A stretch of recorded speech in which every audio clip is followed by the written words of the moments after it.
And welcome to PM Express tonight. At long last, as you now know, the E-Levy has been passed at 1.50%.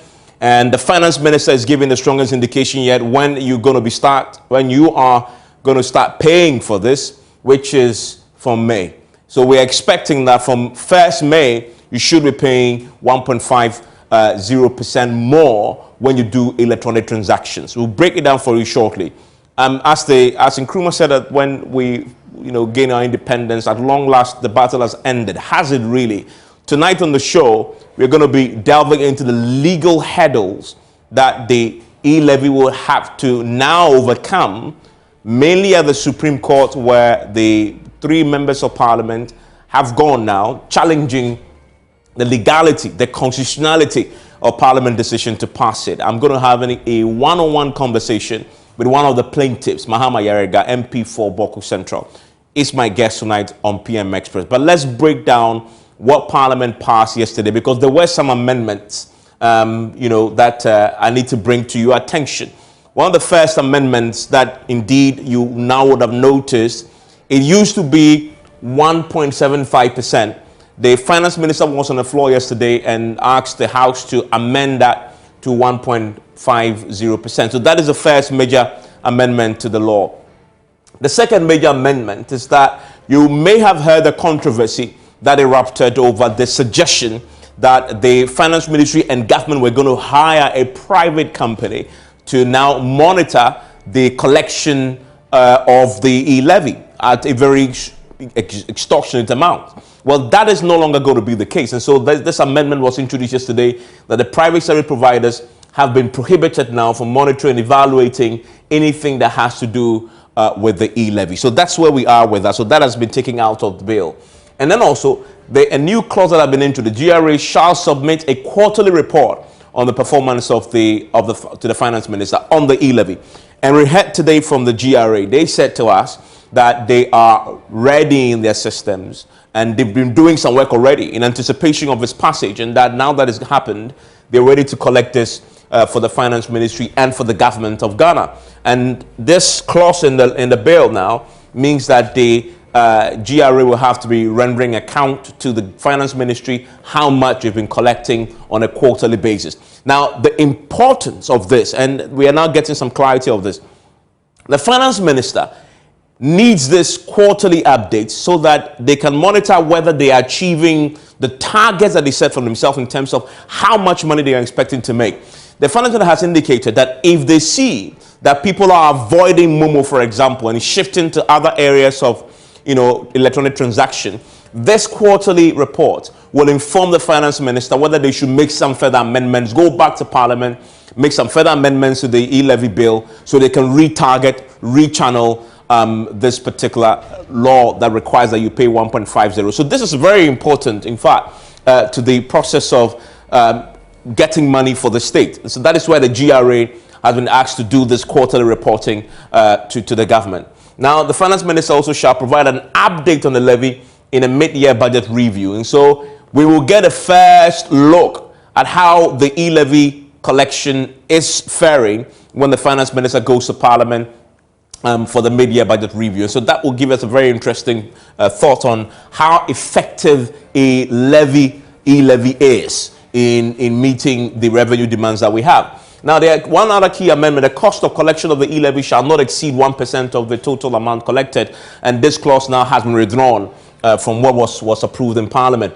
The minority, we know, and this is the subject of our conversation tonight on PM Express, they have dragged the Attorney General to the Supreme Court over the approval of the E-Levy. Their fundamental argument is that as at the time that the questions were posed for the second and third readings, the consideration stage, and the passage of the bill itself, Parliament lacked what the Supreme Court recently termed a voting quorum. And the voting quorum is 138 members of Parliament. That's the fundamental argument. That's why they went to the Supreme Court. They want the Supreme Court to, as a result of that, annul the passage of the E-Levy. So it is a question of numbers, right? Question of numbers.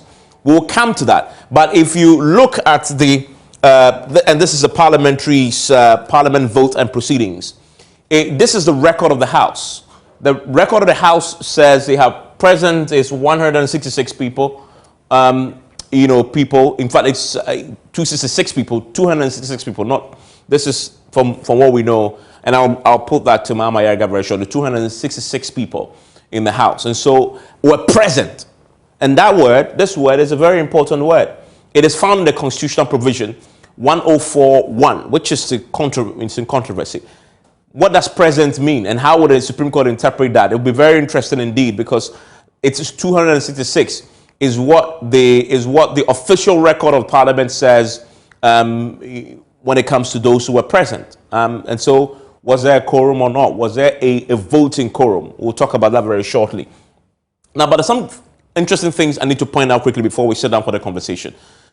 Since E-Levy was mooted, if you look at 2008 to January 2020, we begin to see something very interesting happening: active mobile money accounts. And I want you to pay attention to December to January. You see the upward trajectory that active mobile money accounts were on. They were increasing substantially, right? And then you come to December 2021, when the E-Levy was mooted and the controversy started in Parliament, you begin to see a drop in active mobile money accounts. That is an interesting thing. People were already reacting to the E-Levy, shutting down the account or withdrawing their monies, whatever it is, but we see the numbers going down. This is the Bank of Ghana telling us this. That is not all. Again, the value of transactions also began to drop. So we are talking about something in the region. In December, we're doing 82 billion cedis. That's a lot of money. And then in January, it's dropped to 76 billion. Again, according to Bank of Ghana. That tells you something, right? The effect of the E-Levy. So we're seeing the downward trajectory there. And then it's continuous. If you look at the active mobile money accounts now, again compared, you see, again, this is dropping. So people are already beginning to react to the mobile money. They are reacting with their feet. They are moving, closing their mobile money accounts, and it's dropping. So that will begin to affect how much the finance ministry anticipates to raise. And again, total value of transactions, again, if you look at 2021 June to January, similar story emerges of a downward trajectory. Again, compared to December to now, to January of 2022, again, you begin to see the drop there. This is clearly what's happening there. And then you go back to the Africa story when it comes to similar,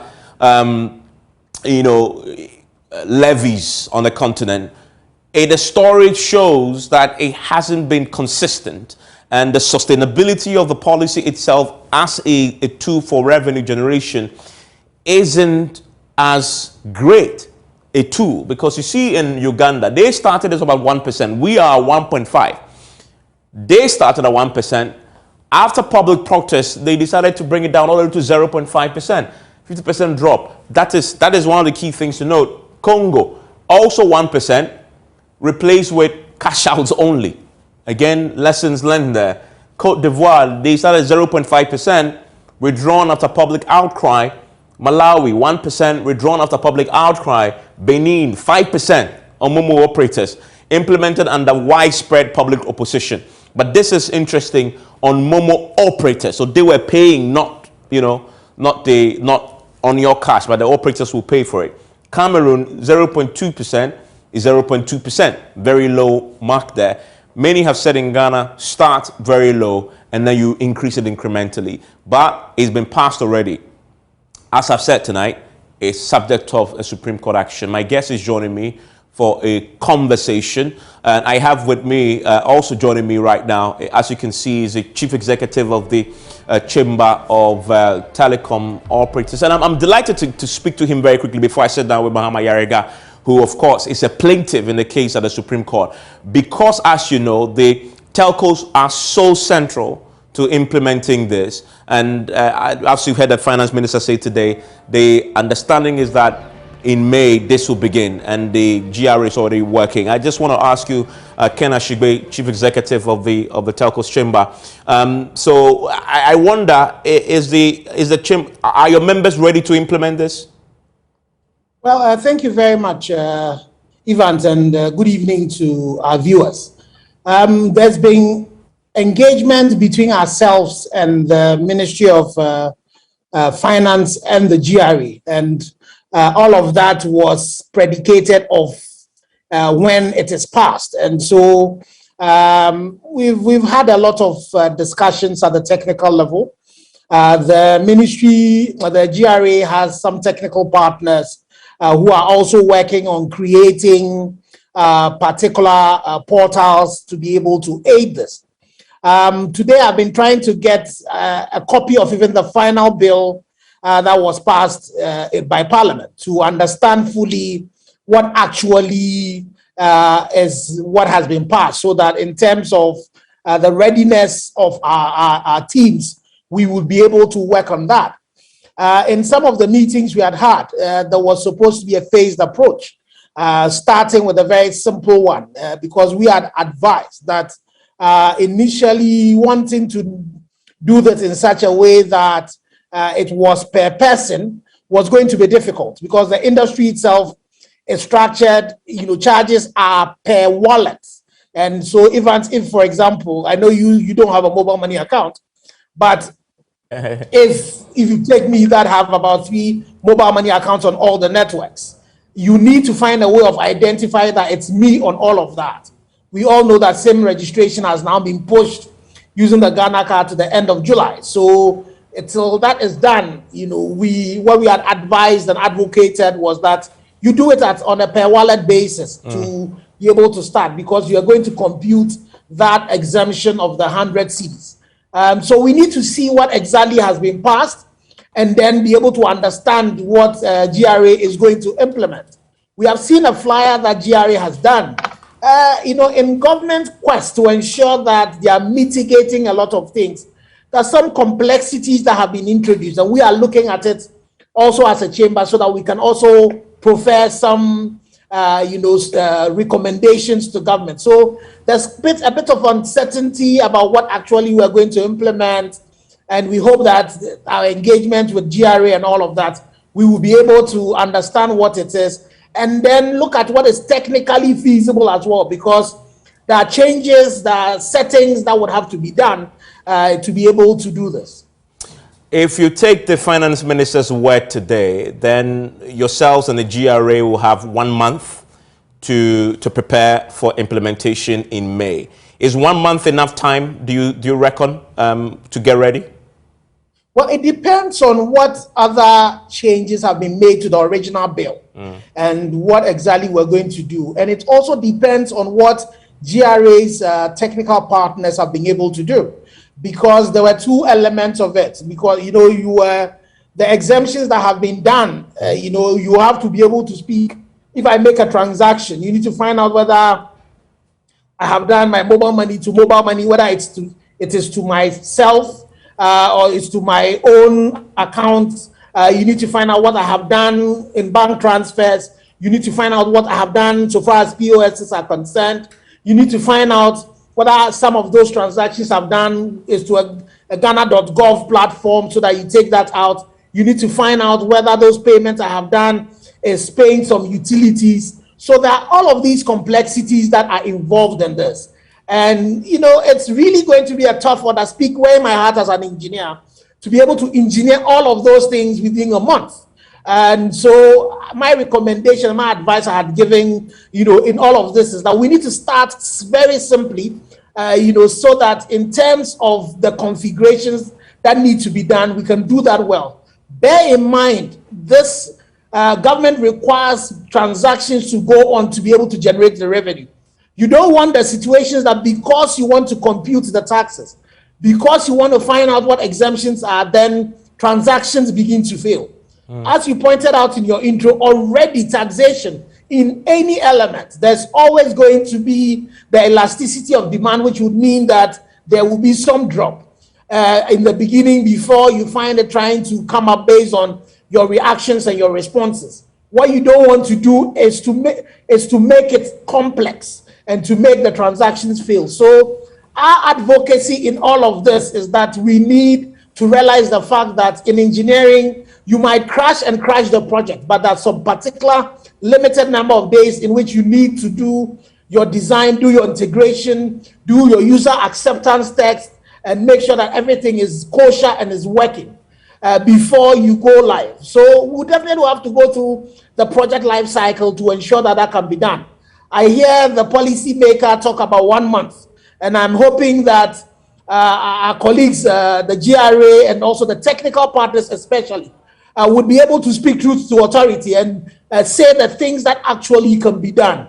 But for us, what we would say is that we would do what is humanly possible to ensure that what the law imposes on us, we are able to do. Ken Ashigbe, thank you very much for joining us. I wanted that quick intervention, and we have the clarity now on what is feasible and what may not be as we wait for May to approach and see if 1 month is enough. I'm grateful. That's Ken Ashigbe there. He is the chief executive of the chamber. So you have a clear idea. This is not going to be a walk in the park at all, even just to get the systems configured for the collection to happen. And as he said, he's hoping that the GRA will speak truth to power on what is feasible. Well, as we talk, we're talking as if this is a foregone conclusion that it will be collected, because there is a pending Supreme Court case now, a case that has just been filed that the Supreme Court will have to consider. And that case, the outcome of that case will determine indeed if by May the finance minister gets his wish for E-Levy to actually be collected. And as you see on the screens there, Mahama Yarega is my guest. After this break, he is one of 3 plaintiffs in the matter. We'll get into that, the details of their case, and after this break. Stay with me.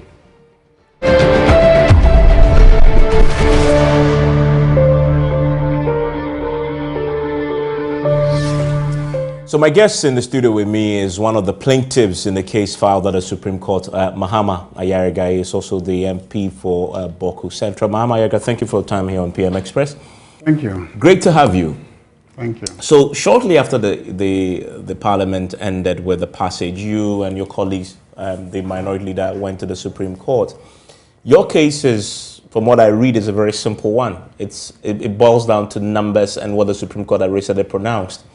It's a number of 138, you say, which forms the voting quorum. Your argument is that there wasn't a voting quorum in the House yesterday. Explain. Thank you. I mean,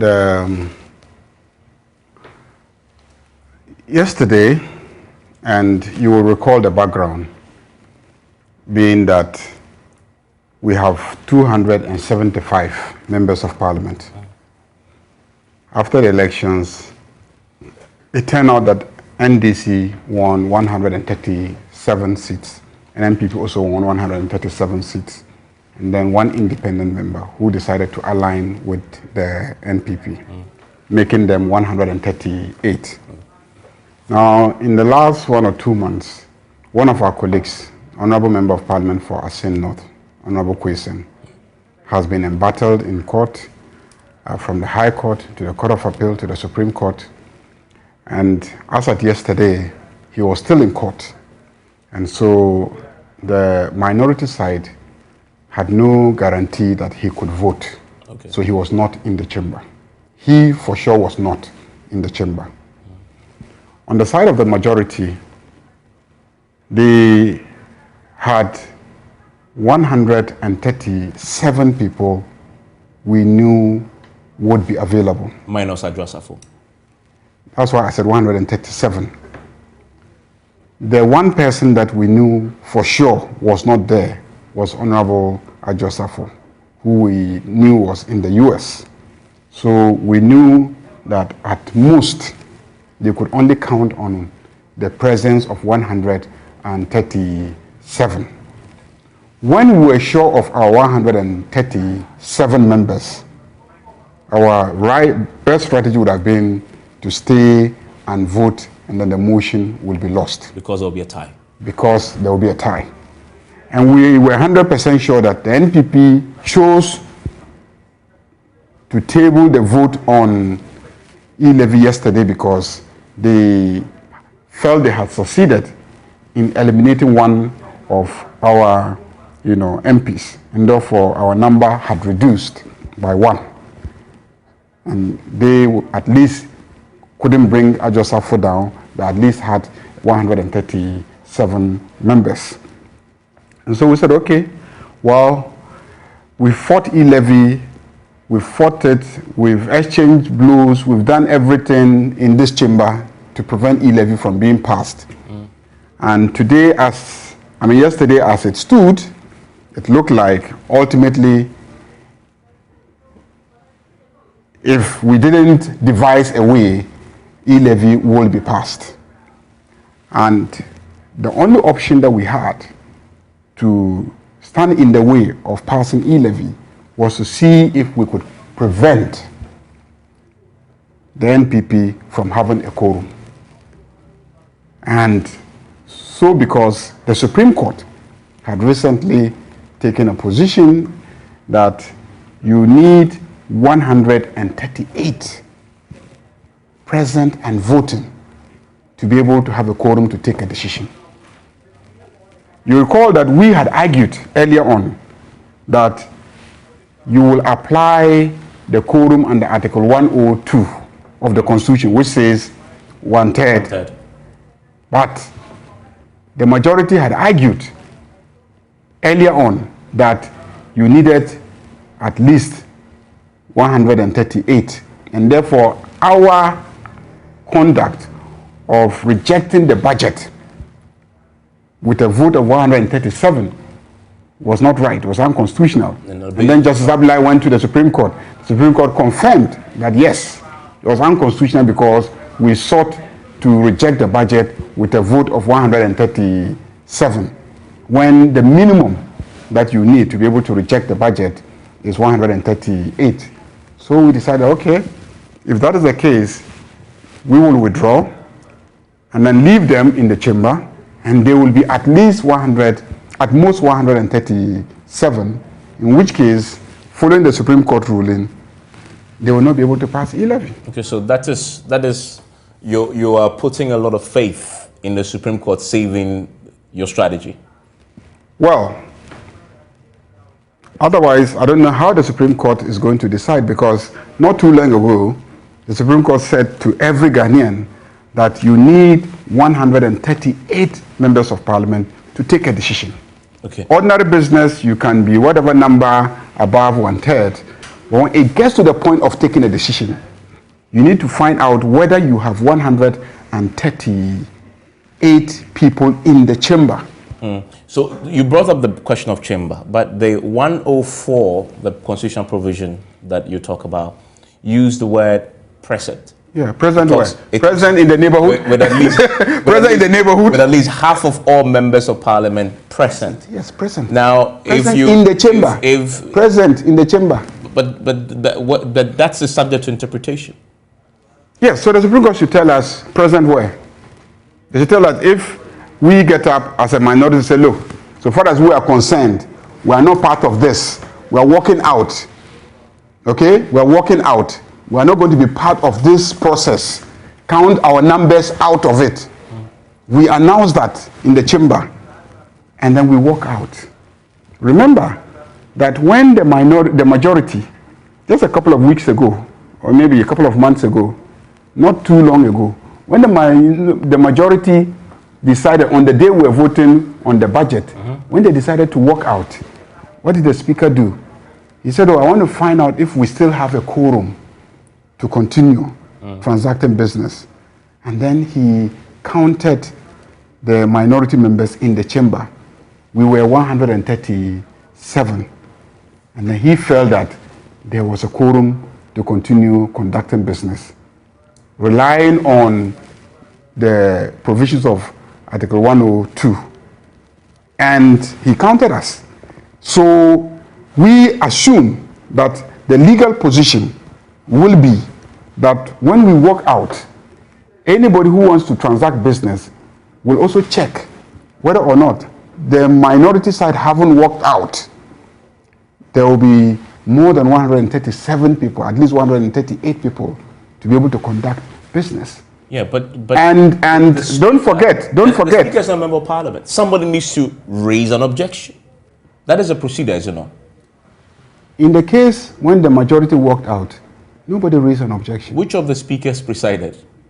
Alban Bagwin? Yes, it was Alban Bagwin. This was just a couple of weeks ago. Have you forgotten? The day that we voted against the budget, Remember that the majority walked out because we had asked the finance minister I just don't have to leave the recollection house. of the speaker triggering. Yes, he did. Question, oh, go and take the videos. Okay. He triggered. And a Hansard records this. Please, these days, apart from the Hansard developed historically because there were no cameras to capture, and document electronically what happens in a chamber. Today we have, cameras capturing and documenting proceedings.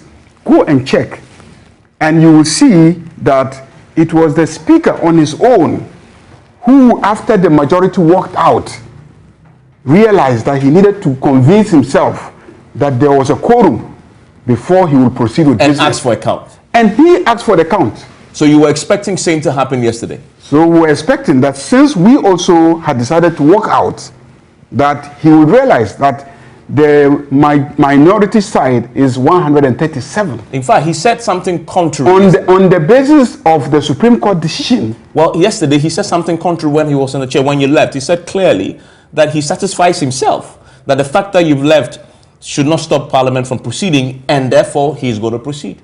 That's what the Supreme Court has to determine. Are you That's what the Supreme Court has to that determine. The Speaker didn't do what he did previously? I'm surprised that he didn't, because when we were sitting there and the majority walked out, it is public record that he felt a need to satisfy himself that there was a quorum to continue conducting business, to put the question. And when he counted us and we were 137, he felt there was a quorum, assuming that Article 102 will apply. But the majority rejected that. The following day came through a motion of rescission, rescinded the decision. Then Justice Abdullah went to the Supreme Court. The Supreme Court affirmed the position of the majority that we had to be 138 in order that there will be a quorum to have rejected the budget. So today, what has changed? I mean, a further question on this. I mean, Abang Babwing, in the history of our Parliament, it's never happened before that an opposition member becomes a Speaker of Parliament. He is from your stock. And you would have thought that, I mean, you would have expected, as politics goes, that he would have done what you said he should have done. But he didn't. He was being independent-minded. I have always known Abang Babwing to be independent-minded, so irrespective of his political leanings. But so you shouldn't be surprised then. It is one thing to be independent-minded. It is another thing to be constitutionally right. So he wasn't constitutionally right yesterday? No, he wasn't constitutionally right. In fact, that's why we're in the Supreme Court. We're in the Supreme Court because we don't believe that he was constitutionally right.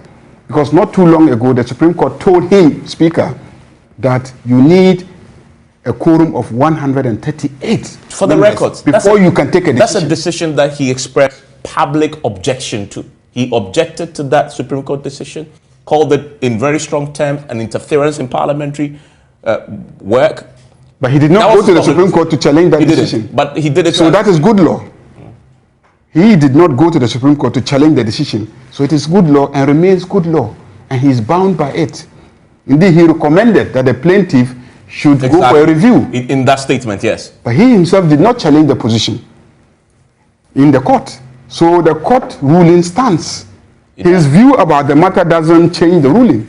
This will come down, like all other cases, to your ability to prove your case. And in this matter, you have to prove a central pillar, which is the numbers you talk about. In Parliament, from the records, the entity that has the record, I understand it's called the clerk's office, correct? And it records this in your votes and proceedings. True? I see the votes and proceedings, I called for it today, and it records that there were 266 MPs present, using the constitutional word there, present. Isn't that what is going to count before the Supreme Court? No. I mean, I'm sure the majority will argue that. Maybe the state will argue that. Maybe the Attorney General will argue that. But you recall that the issue is that the court itself has made a distinction between ordinary business and taking decisions. When it gets to taking decisions, from the ruling of the Supreme Court, you now have to ascertain whether there is a quorum.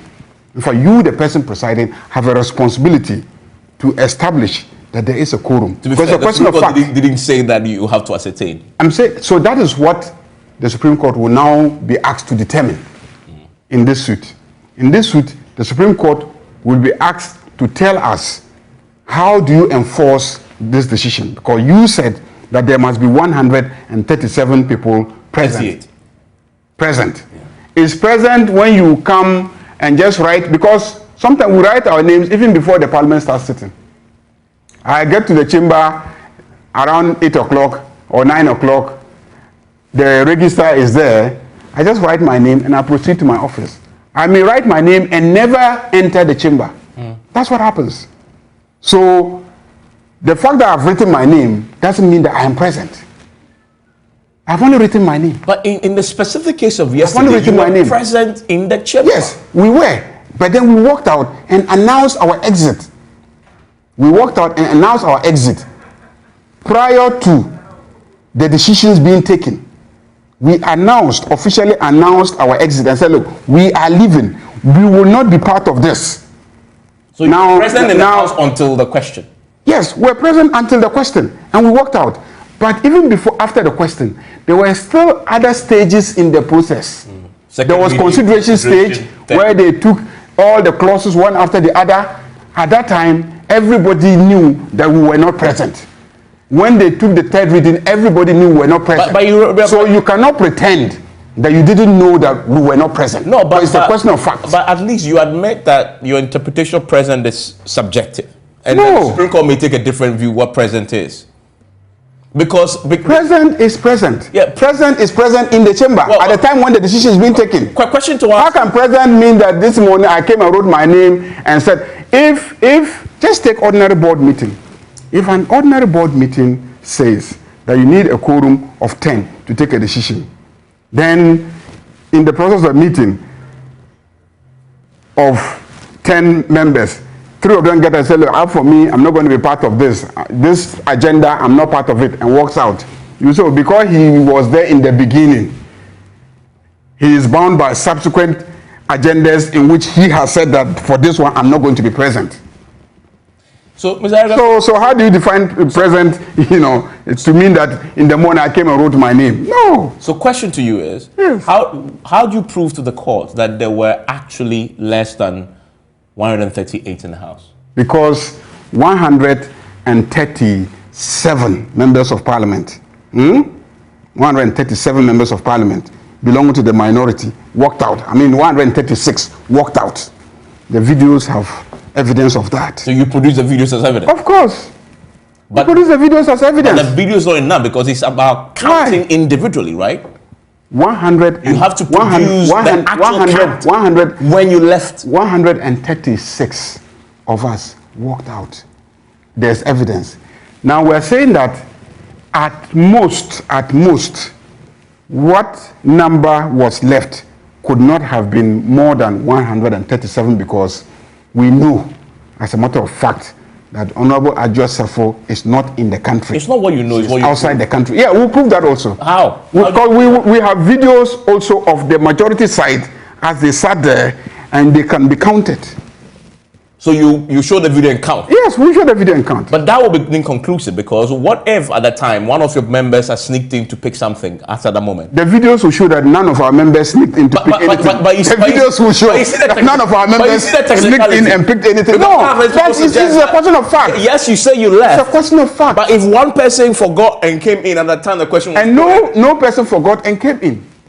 Because when we left, we actually went into another meeting, and all of us were in that meeting. How do you know that for certain? Oh, why? The videos will show. The cameras will show. Don't forget that journalists were there with more than 20 cameras. But you're not going to call us as witnesses, will you? Oh, no. How do you know which cameras we've already gotten access to and then the evidence that we have? May I ask this question because it appears to me your only real true evidence will be the votes and proceedings. No. The votes and proceedings is a document that will probably be tendered.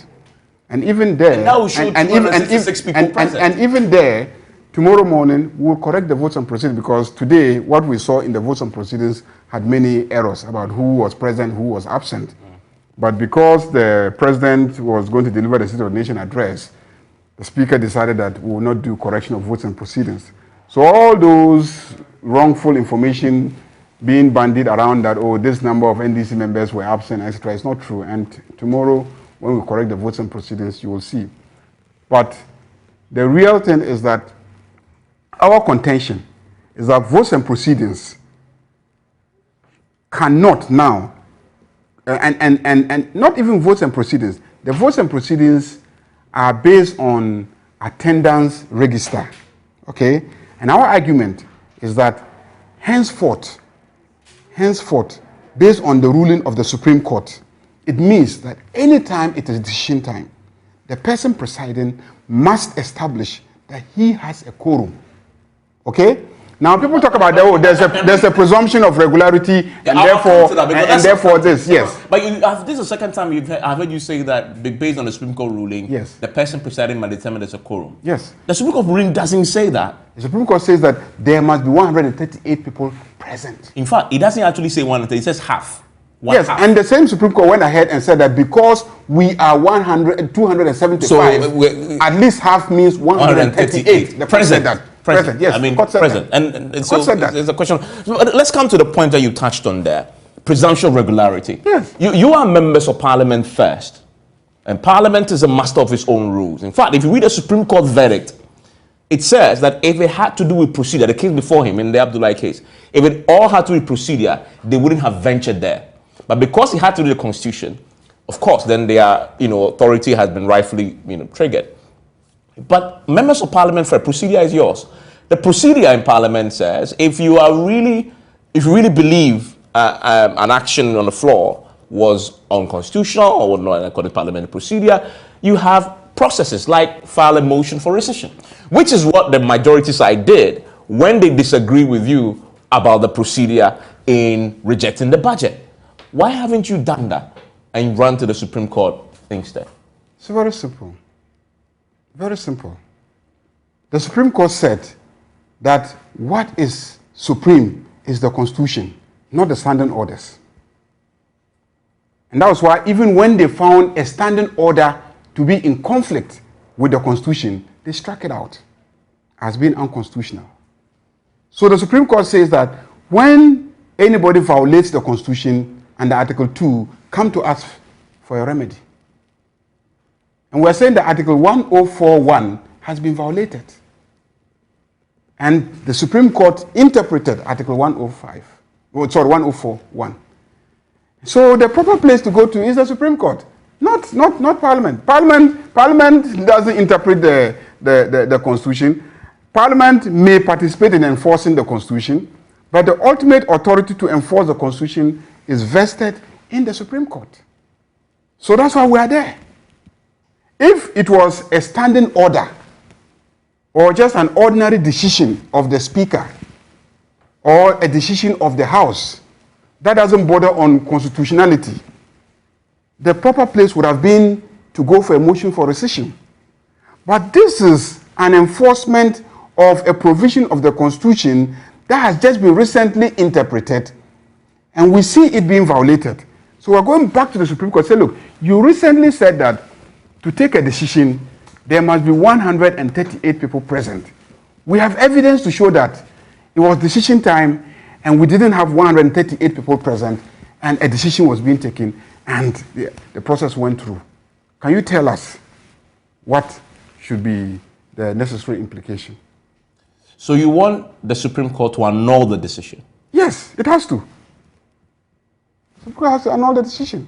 I mean, I heard the GRA and etc. discussing implementation. I don't think they should waste their time because the Supreme Court is going to be very clear because it will be difficult, in my opinion, in less than a month or two, for the Supreme Court should be speaking from different sides of its mouth. So yeah, we said that you need 138, but 138 doesn't mean 138. But Muhammad Yaga, you know that the Supreme Court can depart from its decisions.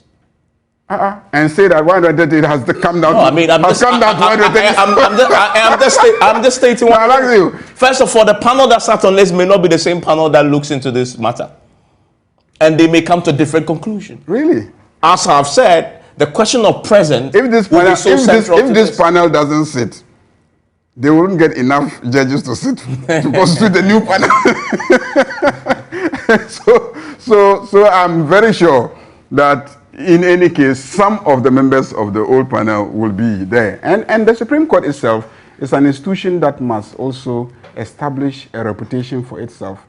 The reason why when there's a controversy, the Supreme Court rules, when a matter is as heated as an election petition, where the whole country is mobilized, and then when they say, this is it, Mr. A has won, we're all forced to accept them, is the fact that they must have a certain authority that is not founded on force. And that is consistency, certainty in the interpretation of the text. So when they interpret the text today and say you need 138 present doesn't mean you should be sitting in your office in Parliament and just say that you are present.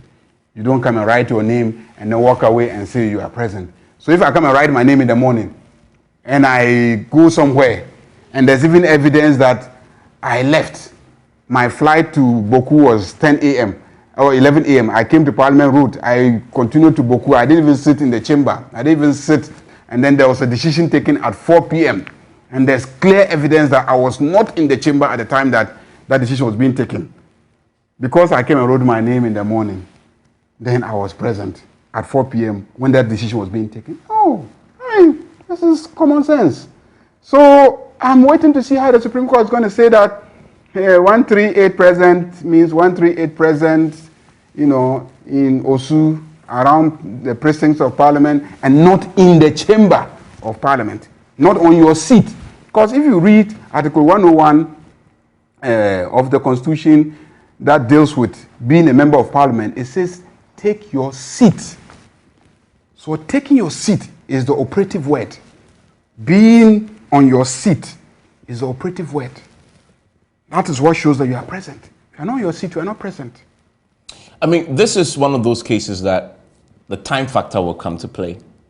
Because as we've heard from the finance minister, implementation, if all things being equal, all things, are held constant, should start in May. This is a 1-month period. You expect the decision, the Supreme Court, to work and come to a conclusion with a judgment in 1 month? Well, this is a very simple case. You think so? Oh, yeah, 138.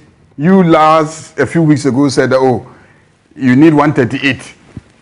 And then just this week, we are able to show you that there wasn't 138 in the chamber.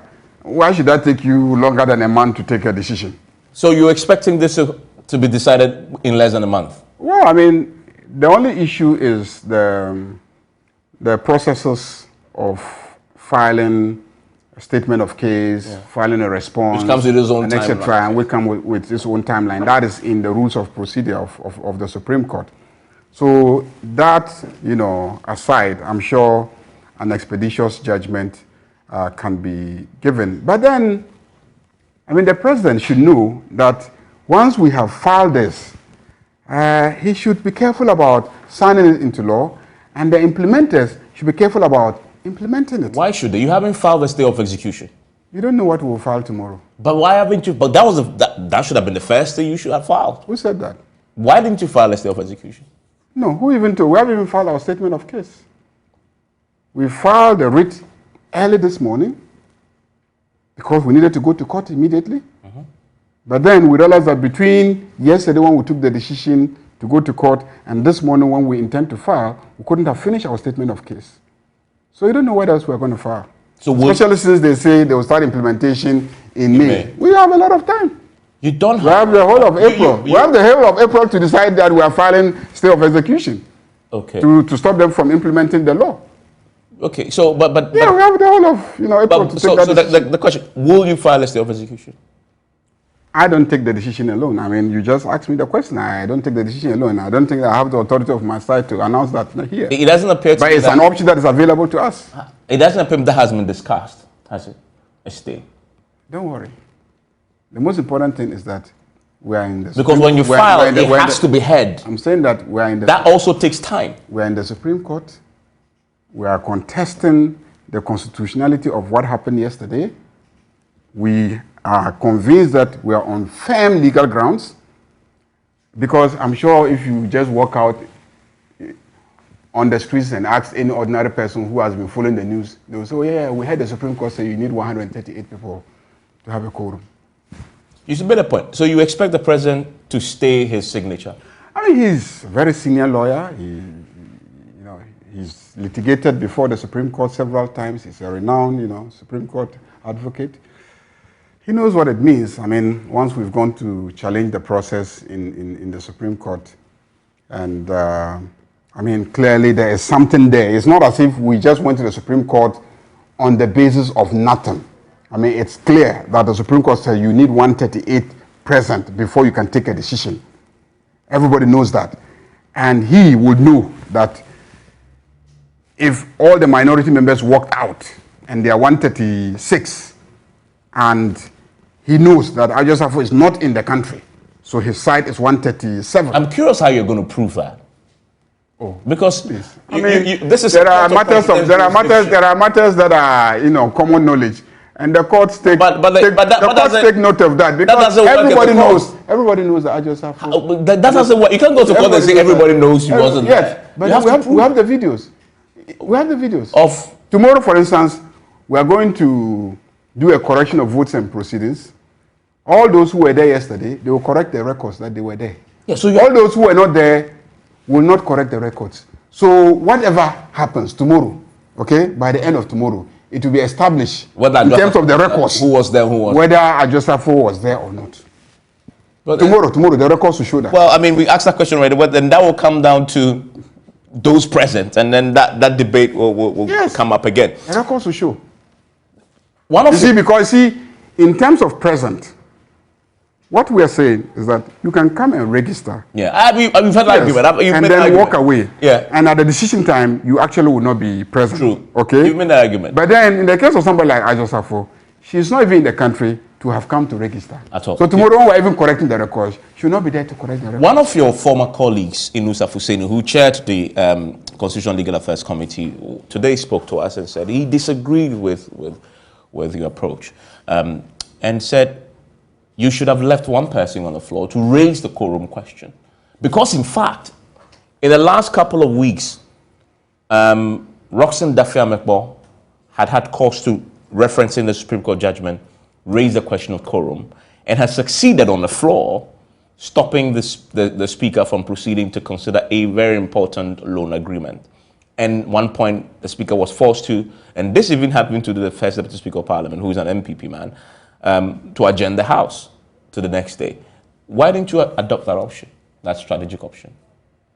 Because if somebody stays to raise the question of quorum, he will now go and join the 137 to now constitute the quorum. It's as simple as that. It's as simple as that. That's why our leader got up and said, we are all leaving, signaling that we will not be there and there won't be a quorum. And I keep reminding you that this same Speaker, just a couple of weeks ago, maybe 2 or 3 months ago, when we're voting on the budget, when the majority walked out, he didn't wait for us somebody to raise a question of quorum. He said, I need to convince myself that there is quorum to proceed. By the way, let's clarify. And he counted us. And then he established that we're 137. It is the counting that gave the majority side the evidence the following day to say that we're 137. And that is a critical point. That is something you lack now because there was no official count. Now you have to prove that in court. That's the fundamental. Where are you going to get that official count? Even if he hadn't counted, they could have also established that because we were 137 and you were not in the chamber, and they were 138 and they were not in the chamber, automatically our side was 137. So, and nobody would have really disputed that. I mean, if you were disputing that, you were just doing it for the optics. Yes, we're just doing it for the optics. I need to ask you this because on the day yesterday when this was happening, the Speaker asked for a 30 minutes break, suspended the House for 30 minutes. When you got to know first, everybody was surprised that E-Levy had come. Wasn't there consultation in that 30 minutes to the Speaker to say, strategy-wise, alert the speaker to the possibility that you're going to possibly leave? I'm just asking for purpose of strategy. I didn't leave. I was actually in the chamber throughout. I don't know where the speaker went to. I don't believe anybody met the speaker, and I don't believe that the speaker is supposed to be discussing strategy with the minority. No, I don't think. No, I mean not strategy. I mean you make point to him that you expect him in the case of when a quorum comes to raise a matter. He's not supposed to be handled that way. To do that will be to try and compromise him. But the speaker is an independent person. He's not part of the majority or the minority. Once he's sitting there as speaker, he's speaker. So you can't go and consult him on strategy. If you go and consult him on strategy, that's compromising, and that's not right. So I don't know of any consultations with the speaker that might have happened, and I don't believe that the speaker consults with the minority on their strategy. No. I mean, he said he was surprised, isn't it? Yeah, he was surprised that... Exactly. He was surprised because we didn't consult him. You agree that you were outplayed, outmaneuvered, outthought by the majority side on this matter yesterday? Oh, if any group needs to be commended for putting up the most tactical of fights against E-Levy, it is the minority. But you lost in the long run. When it came down to it, the fact that we even managed to fight it to that stage, yeah, I mean, it's highly commendable. As they say, why? In the end, you lost. Why? Because the majority is 138. They and their ally, the independent member, we are 137. Under any circumstance, they are supposed to win a vote that is a simple majority vote. Under any circumstance. How is it that for how many months now? Close to 5 months, they have not been able to vote and win. But they have passed it now, which is all that matters. I mean, the fact that we were able to even drag it for 5 months. To what end? Well, we have to keep fighting. We have to keep fighting. We didn't say that we're going to fight till infinity and that we will win the fight till infinity. So we're going to fight as long as we could fight. And what did they do? They went to the High Court, went to the Court of Appeal, went to the Supreme Court, and got the Supreme Court and the Court of Appeal and the High Court to incapacitate us by taking one of us out. Legitimately, so using the courts and the law. The law is the law. And you are... So how can we now be blamed for losing out because one of us, is out? Okay. So I think that we should be commended for having bravely fought it. Yesterday, we couldn't resort to fisticuffs again because it was widely condemned by everybody. So everybody has condemned violence in the chamber. Do you know at the Supreme Court of First case? I mean, I won't be able to tell you when the case will be heard, but I believe that very soon the court will know the agency in this matter. In the court, so you expect the court to treat it with agency? Yeah, I think so. I mean, the court has been, in my opinion, the court is responsive to. Sometimes the delays are not really a function of the courts. The delays sometimes are a function of the parties in the matter. Well, we'll see how they proceed. We'll see whether that comes to play again. Mama, I'm grateful for your time. All the best before the Supreme Court, and enjoy the rest of your evening. Thank you very much.